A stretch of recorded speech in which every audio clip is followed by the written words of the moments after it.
யூர்ல 60வது பிறந்த நாளில் நடக்கிற ஷஷ்டியத்த பூர்த்தி திருமணமும், 70வது பிறந்த நாளில் நடக்கிற பீமரத சாந்தியும், 80வது பிறந்த நாளில் நடக்கிற சதாபிஷேகமும் மிகவும் விமர்சையாக கொண்டாடப்படுது. காரணம், சிவன் இங்கே எழுந்தருளிய திருக்கோலம் கால சம்ஹாரமூர்த்தி, அதாவது யமனை இந்த கோயிலில் சிவபெருமான் கொள்றாரு. அதான் இந்த கோயிலோட சிறப்பு. காரணம், முன்னொரு காலத்துல மிருதங்கு அப்படின்ற ஒரு முனிவரும் அவரோட மனைவி மருதவதிக்கும் ரொம்ப நாளா குழந்தை இல்லையாம். சிவனை நோக்கி மிருதங்கு முனிவர் கடுமையா தவம் இருக்காரு. தவத்தின் பலனால சிவன் எழுந்தருளி, உனக்கு 2 வாய்ப்பு இருக்கு. ஒன்று, ஒரு குழந்தை 16 வயது வரையும் தான் இருக்கும், ஆனா கல்வியிலையும் அறிவிலையும் சிறந்தவனா இருப்பான். இன்னொன்று, குழந்தை ரொம்பவே மந்த பக்தி உடையவனா இருப்பான், ஆனா 11 ஆண்டுகள் வாழ்வான் அப்படின்னு சொல்றாங்க.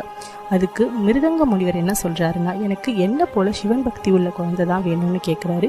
இதனால அவங்க மனைவி கருவுற்று ஒரு குழந்தையும் பிறக்குது. அந்த குழந்தைக்கு பேரு மார்க்கண்டேயன் வைக்கிறாங்க. மார்க்கண்டேயன் சிவன் மேல அளவு கடந்த பக்தி வச்சிருக்கான்.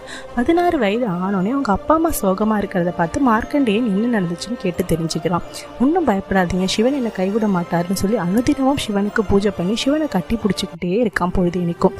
இதனால சிவன் அவன் மேல மனதிறங்குறாரு கொஞ்சம் கொஞ்சமா.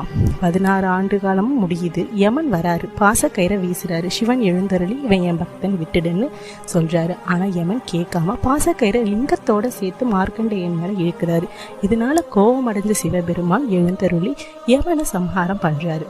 பண்ணி முடிச்சதுக்கு அப்புறமா மார்க்கண்டேயனுக்கு நீ என்றும் 16 வாழ்வுன்னு சொல்லி ஒரு வரமும் கொடுக்கிறாரு. அதனால இங்க திருமணம் நடந்துச்சுன்னா 60, 70, 80 பண்றவங்களுக்கு மனதளவுலையும் உடல் அளவுலையும் மார்க்கண்டேயன் போல 16 இருப்பாங்க அப்படின்றதுனால இந்த கோயில்ல திருமணம் நடக்குது.